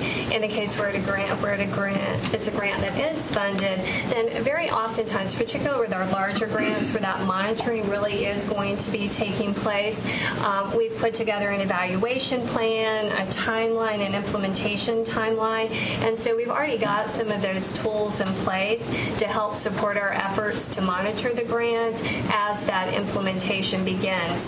I tend to try to have more done proactively when the grant is submitted rather than trying to figure things out after the grant is submitted, because implementation, if you've worked on a grant before, you know what a challenge implementation can be. I feel like the more that you have done proactively, the smoother the implementation is going to be. So we do use those timelines. We use the evaluation plans. Most of our really large grants require logic models, and so logic model is also a really helpful monitoring tool during the course of the grant to see how things are going. Does that help answer your question? And then with schools, do they have to come to you all first? Or? They do, yes. So schools, and again, these tend to be our smaller grants, a few $100s to maybe a few $1,000s. Yes, they do report all of that information to our office, and so we review the grants before they're submitted. If there's anything that we have questions about, we'll follow back up with the principal and the school to try to gain clarification, and just make sure that when they submit that application, it's as strong as possible. And again, so if they're awarded, then they can go ahead and move forward with implementation really smoothly rather than having to try to make adjustments because there was something included in the grant that maybe needed just a little more time and attention. We try to do as much of that as we can proactively. So again, implementation, whether at the school level or the central office level, can go as smoothly as possible. And we do that also to make sure that, some grants, the optics or the title or the grantor, we may not want to apply. I'll give you an example that we actually ended up applying for, but we had some pause with it. First, it was the ABC board. A few years ago, we had a grant that was coming out from them, and so just who the grantor was, we want to be careful about it. The optics of what it looks like, and so we dug a little deeper and made sure that when the Wake County Public School System, whether it's a school or the district, is applying for a particular grant, that is something we want our name on. And I definitely want to commend the work. This is very good. But as we approach budget season, I also want to give the reality check, because we often hear in circles that say, why don't you just write more grants to fund X, Y, or Z? And as one who lives by grant funding for my research, grant funding is hard to come by. And in reality, and the magnet grant is fantastic, but if we subtract out the magnet grant, that's roughly $4 million. The magnet grant, $15 million divided over 5 years is $3 million a year. So we're talking roughly $7 million, which would make it really good. I suspect the 12-13 was the other magnet grant. So we're talking about $1 to $7 million, and I just think it's really, and that's for 700 to 800 grants submitted, which for 183 schools, that's 2 or 3 grants per school. So I highly commend the work, and I don't want it to be seen as negative at all, but I also want us to have a reality check that grant funding does not sustain a school system. Grant funding is a very important supplement to do really important extra projects, but it's not a sustaining way to keep a school system alive. So I just want a little bit of that reality check as we talk about grants, but thank you for the very good work. Well, in saying that, we see in our budget book how many times we have to, this grant ended, so we have to use local funding to sustain that position. That is important, and we found to be important. But I'm very glad to see the collaboration and the collaborative work increasing, because when we're out in the community, I talk to so many folks who say, well, our company would love to give a grant to the school system, but to your point, we have to be cautious about what we enter into. But the more we can think about breaking down some of those barriers so that our businesses, our corporations, our community, if they want to touch if they want to work toward public schools, 80% of school-age kids are in our schools. So if they want to be impactful in Wake County, they should be coming to Wake County schools. So I'm very glad for the collaborative increases in that we can do. And we're exploring ways to do more of that. We met with Jonathan, talked with Jonathan about ways to, because there are a lot of companies that want to give directly to the school system, you know, not through other channels. But so we are continuing to explore that possibility. Okay, thank you. Thank you. Thank you. Our favorite. This is what I'm doing. It's like a This is far more regular, so I should call this regular. Standard almost for the last 2 months. You're right.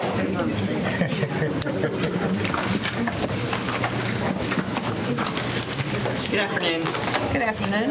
Just visit number 3. We got bumped the first time, so it might look like 4 if you go back over the last couple of months, but it's actually. I appreciate the disclaimer. So we're bringing to you the 1920 draft calendars for traditional, modified, and year-round. There was one outstanding question the last time around, which was we needed to verify that a calendar that had less than 180 days of instruction still maintained with schools the 1,025 hours of instruction, which we were sure that it would. But also we wanted to take a look more closely at whether or not all the schools could still afford, based on the shift between early release days to full teacher work days for some of them, but not all of them, whether or not all of our schools still had the amount of time that we wanted for banked hours. We've been working on 3 days worth of bank time in all of our schools for several years now, so we wanted to see whether or not the schools still had that level of bank time. All of the schools did complete a calendar that they turned into their area superintendent based on the draft calendars. We're working with a few schools that had little outliers that were like 0.4 hours away from some things to try to figure things out. But I've been assured by all of the 2 or 3 area superintendents that had some schools that reported just below that we will be able to have 3 days worth of bank time for all of our schools at all levels without adding additional instructional time to the day at this time. So we can proceed with the calendars with the 177 days as they have been drafted. You have 2 versions for all of them in front of you right now. Highlights of the calendars, they do include a teacher workday every single month of the year, at least, some months too. I think that you'll recall that we eliminated the early release days in favor of full teacher workdays, knowing that not all 6 would become teacher workdays, but I think that's based on feedback from schools, as well as teachers, principals, and parents as well, that full teacher workdays actually work better than early release in some cases. The only difference between draft 3 and draft 2, and I've pulled up draft 3 for your perusal, is we have included, since we are able to, a district-wide teacher workday in September. This one shows the teacher workday on the last Monday, that's September 29th, I believe. No, 30th. September 30th. The other option that you have has the district-wide teacher workday on the prior Friday, which would be the 27th. So that's really the only difference between version 2 and version 3, is whether we place the district-wide teacher workday on a Friday or a Monday. I think Monday would be preferred. That's why that's the one that we're showing you. But just wanted to let you know that because early release days had been on Friday, we did draft a calendar that had the district-wide workday on a Friday. We do feel that the district-wide workday would be a real benefit and a plus for all of our schools to have a day after the school year starts where the entire district, all kind of departments and divisions, could pull groups of teachers together for important work. Normally that only happens during the teacher workdays prior to the start of the school year, and it happens at 3 different times because our calendars start at 3 different times. So this would be one day that all calendars, all schools would have availability for professional learning. And I'll be happy to answer any questions. So on the multi-track, that day shows up as a it just shows up as a day out. It just shows up as an orange day. An orange day. Because this is the instructional calendar, so on this one, it's just orange. And it helps that, and then the modified schools would just have that first day of their track. It's already a track out day for them anyway. I'm just so excited to see the teacher work days spread out throughout the year. That's amazing that you guys were able to do that. Well, it's funny. Can you confirm for the year-round calendars how many days they end up having for all tracks? I know that a principal had reached out to you. So when you look at the very bottom under legend, as you move the days, you see the 177 beside each track. So as you move the days, somebody wonderfully set this up for me. I did not do this. But as you change the days, it automatically calculates them. And then I counted them myself. So, I mean, are there common work days where all tracks? So the only one is that September 30th. Okay. And then, of course, those in July before the students. That's that closing time. While the other days, there are certain tracks that are in and other tracks that are out, it does still provide, because it's a work day, an opportunity to bring all the staff in. That beauty of it being right before track one comes back and at the end of the other. So that's wonderful. Yeah. And the fact you've got on the year-round calendar 5 work days. Yeah. There are years they've had like 3. That they actually can do it. They're experts in turning it around, but 5 days. Wow. And we just saw an example at Enloe why the teachers and staff need full days. Yes. Yeah. Mm-hmm. Well, and you know, in the translation of that is time, right? Yes. It's time. It's time.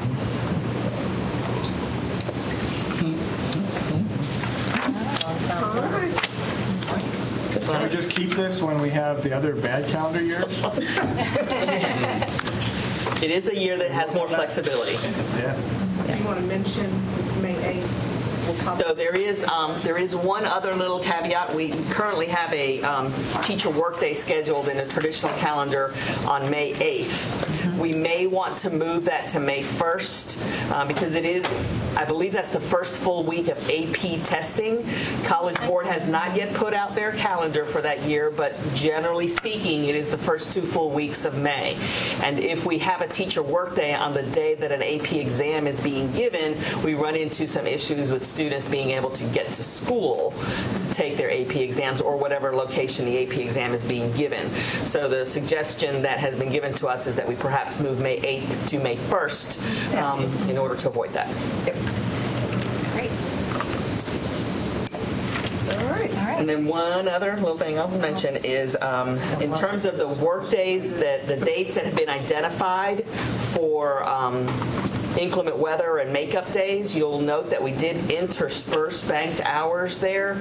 I would like to ask for one point of clarification, and that is if we don't get to the point that we've used the bank hours that are listed in first semester, for example, at what point do those banked hours need to be reinserted in as option? So when we get to banked hours between February and March, for example, on the traditional calendar version 3, if we didn't use any banked hours in the fall, do the banked hours that we didn't use go there, or do they go to the bottom after May 8th? And I say that because there's always discussion with our families about the order in which and the timing of the use of banked hours. And since we're interspersing them and not using them all in a row, if we don't use them, we'll actually still have them. And need a break. So. Kids will be in class. I just realized that this might be the first time that traditional would have less work days before school starts than year-round. Right? 4? Because there's 4, and year-round gets 5. Did that do that? Yeah, I've never seen that happen. That's okay. Yeah. You're right. So we need to get feedback. Yeah. part Yes. of your question. So banked hours, do you want me to just add whatever doesn't get used to the end of the list? And one of the things, again, that's more attractive about this calendar, if you look at the option for makeup days, is we did not choose any of the end of quarter days, which is when teachers are generally doing grades. And we didn't even put them in the list as options to use. And we don't have any days after the last day of school, which is something that we're dealing with this year. So it doesn't work as well for putting it on the list, but I wonder about just sort of holding any fall banked hours to, in the event that we have, like the Snowmageddon year, in other words, hold a little bit of flexibility as opposed to saying it will be used here. Right. If we have some extended period, do we make everything up, or do we just say we're going to use this as a little bit of breathing room? Right. Part of me says don't designate them, but leave the flexibility to use them. That's kind of where my gut would land. But that's just one voice. Okay. Because then, do you want them listed at all, or do you just want a statement that? I mean, they're listed right now. Yeah, but I'm saying if you want more flexibility. Well, I think that you're talking about flexibility if they don't get used in a time period. So as they continue to remain in play, leave the list as is, but as they continue to remain in play, don't try to list when or how we use them, just maintain that flexibility. If we had no bad weather, we still have those banked hours. We're not releasing school 3 days early. Right. Right? That's correct. So, we've got flexibility on that side. We've got flexibility on multiple sides. It just feels to me like we don't need to, they were there on the calendar. If they weren't there, normally we will plan to go on as listed. But if we have, a really bad, set of ice or whatnot, to know we had that day of flexibility, we know it, but it doesn't have to be somewhere formalized on the calendar. I just think that gives organizational So my question efficiency. To that would be, is that a superintendent call, or is the superintendent got to come back to the board on that? If you've got them listed and this is the next one list and you continue to accrue your bank time because you haven't used it, can the superintendent make the call at that point that, to say, well, we've had 2 or 3 in a row right now where we haven't used the bank, we've got that stored up, I'm going to go ahead and do that right now or not? So, that would be my only logistical question on that. Do we need to list the banked hours at all? Maybe we don't list them. We list the dates because that's formalizes the use of specific dates, and then leave it to the staff to determine when to use banked hours. The certainty is what the families need. Yeah. Is it a makeup day or is it not? Right. If we've got an uncertainty from more bad weather days than are planned for, then that makes sense to use that unused bank time in some situation like that, as opposed to not having it available should we have the Snowmageddon again. Will we lose 10 days that year? Something like that. 2 years, 8 in a row. Yeah. It would be great if, the banked hours just kind of push back, and maybe the fall banked hours, cover May 8th, and then if we don't have any snow in January, February, March 9th can get covered, and then we just can protect those work days using them. I don't mind having them listed, but I think, to say, banked hours will go to the bottom of the list. There's 17 work days, and 2 of those days would have to be required to be there. One of them will probably be the 30th for the district. So at least 15. And the school improvement team get to decide if they want to require all 15 or maybe only 12. Is that correct? So I believe up to 2, I think 2, a minimum of 2 can be protected by the district. And for us, generally those have been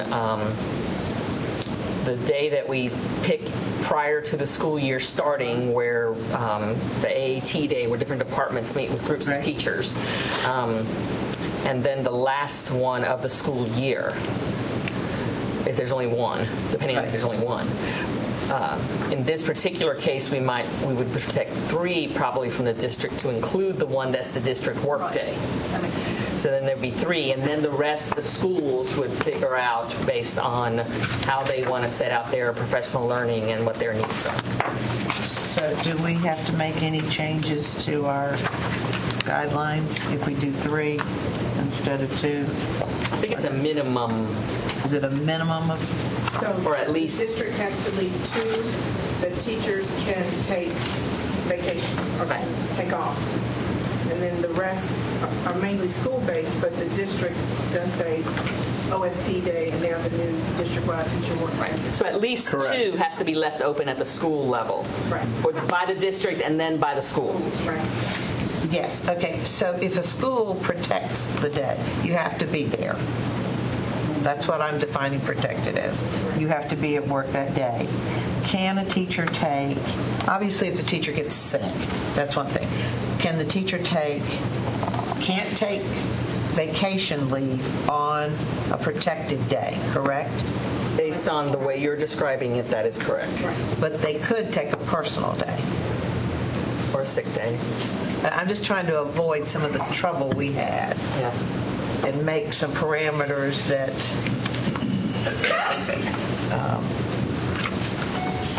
it's so beneficial. Those work days are just so beneficial that teachers need to be there.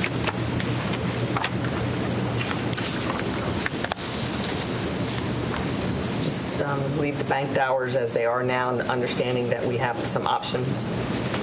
Do you want language in there that, I'm just trying to understand, do you want language in there that basically says, with Dr. Martin's point, that accrued or unused bank time, the superintendent has the authority to use unused bank time in the event that there is a significant number of additional lost days due to inclement weather? I mean, is that basically the point? So this is where I think more is less. I mean, we don't need to say anything about it, do we? Doesn't it? I mean, it's sort of like my grading scheme. If you meet this grade level, you got it. But I can adjust it based on progress. I mean, this is pretty clear. I don't know that we need to say anything more. I think maybe what Mr. Bloomberg is saying is that, let's say that you hit a day. We've passed February 17th. Maybe we've used a banked hour. Maybe we've used March 9th.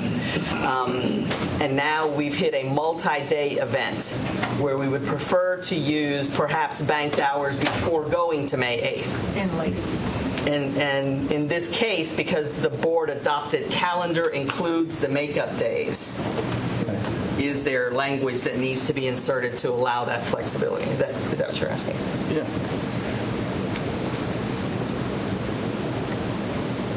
It would seem to me that a simple sentence to the right where you have some narrative information could be added about that. I mean, is the board generally okay with, we can add language to the calendar, generally okay with if you have unused bank time that generally you're saying don't use it all right away as soon as you haven't used it, but use some good discretion if you need to, so that suddenly you don't have to make up all of those days in a row. That's not what I've heard. Okay, well, what do you hear? What I heard was if we need another makeup day, use the banked hours that we haven't used.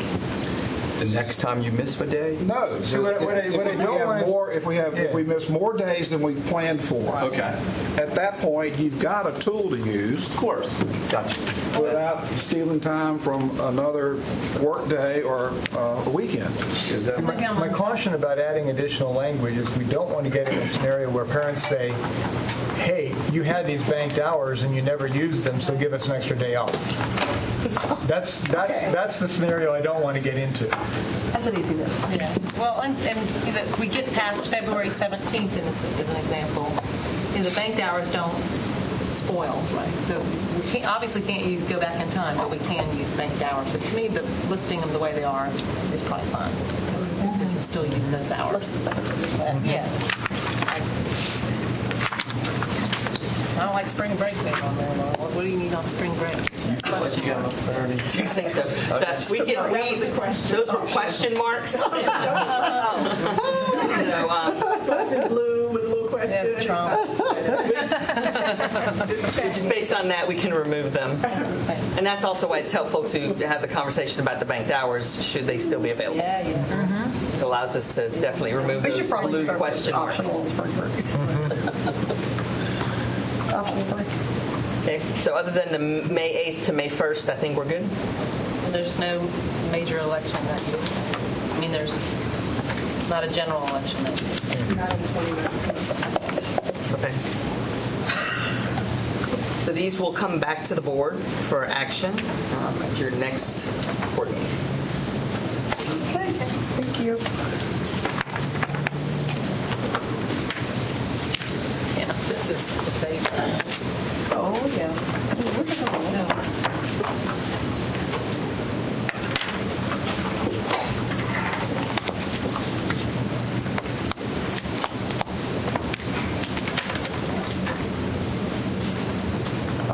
All right. Welcome. Good afternoon. Today we bring you the proposed bell schedules for the 2018-19 school year in accordance with Board Policy 3300. Bell schedules for the subsequent year are to be approved by April 1st. We will bring a request to the board meeting this evening to waive policy to allow us to bring those bell schedules back to you on April 10th for approval so that we have an opportunity to discuss today and then make any changes and bring those back. So you should have the bell schedule charts up here, and you should have it in your information. If I could just show you a few things that we are looking to add and change this year. We have 4 new schools opening, and on your chart, those are highlighted. The times are highlighted in blue. I'll start with Bryan Road Elementary and Buckhorn Creek Elementary. Proposed bell schedule is our standard third tier bell schedule for elementary schools, which is 9:15 to 3:45. Apex Friendship Middle School will open next year and propose a bell schedule of 8:15 to 3 o'clock, which again is our standard middle school, second tier middle school bell schedule. We have 1 high school opening next year, South Garner High School, and the proposed bell schedule is 7:25 to 2:18, which is the standard high school first tier bell schedule. We do have 1 proposed change for next year, and that is Northridge Elementary School. We propose moving them from the second tier bell schedule to a third tier bell schedule of 9:15 to 3:45, which again is the standard elementary school bell schedule. What's driving this change is that Northridge Elementary will be moving to the Spring Forest Modular Campus for swing space as their campus is renovated.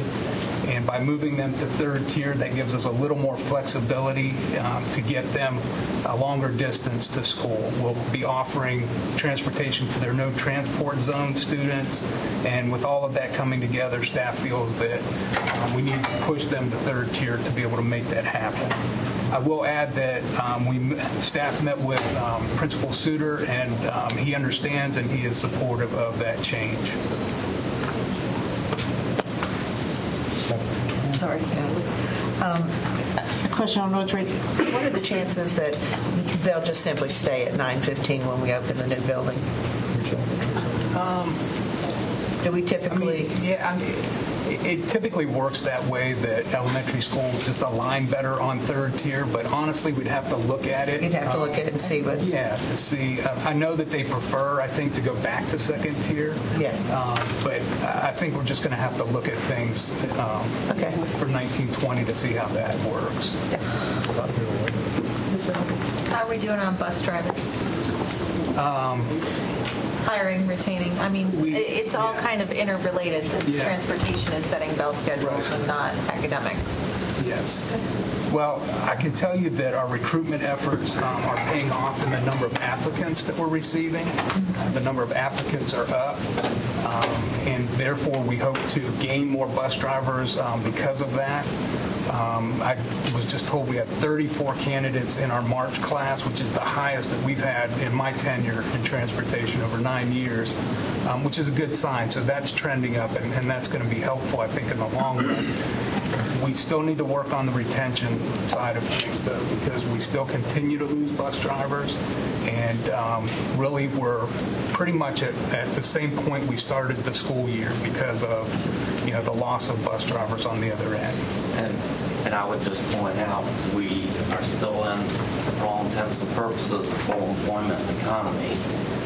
And as was discussed at your work session, multi-day work session last week about the living minimum wage, even though we were able to significantly increase the starting bus driver hourly rate, I think it's around $13.58. $13.11. It's still far below a $15 an hour threshold. That's a 7-year timetable versus 15 or 13 that it was previously. So, it's not a 40-hour work. That's what I was right. It's not full-time, so there still are some challenges. And there actually are, Bob, do you want to cover the other two possible chances? So you also see that we've got East Garner Middle School and East Millbrook Middle School highlighted in orange. We will propose the same bell schedule for those two schools for next year, but we'd like to have approval to work with the schools who want to add 10 minutes to their educational day, if we can work that out from a busing standpoint. So it's East Garner Middle School highlighted in orange. Again, these are restart schools, and they're looking to extend their day, so we couldn't make any promises to them based on the 3-tier system, but once we get the routing done over the summer, we'll work with them to see if we might be able to expand their day by 10 minutes. I'm glad you noted that. I think it was Mr. Fletcher. I think it was East Cary. One of your schools did that this year, as did East Millbrook, and it wasn't noted because you all didn't work with them to add those minutes, but at least you pointed it out. Mr. Fletcher brought it on the table.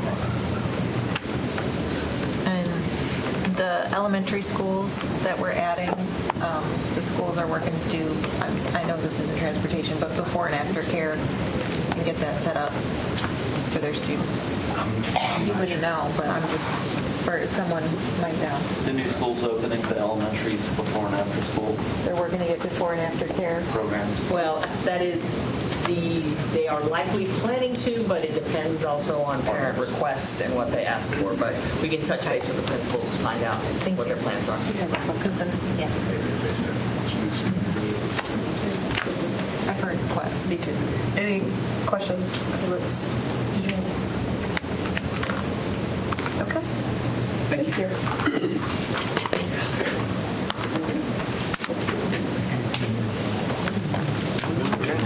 Which is great. Which is perfect to work down. We're getting back. Slowly. Okay. As Ms. Hartstein just noted, we went a little over with our students, and you actually get a break.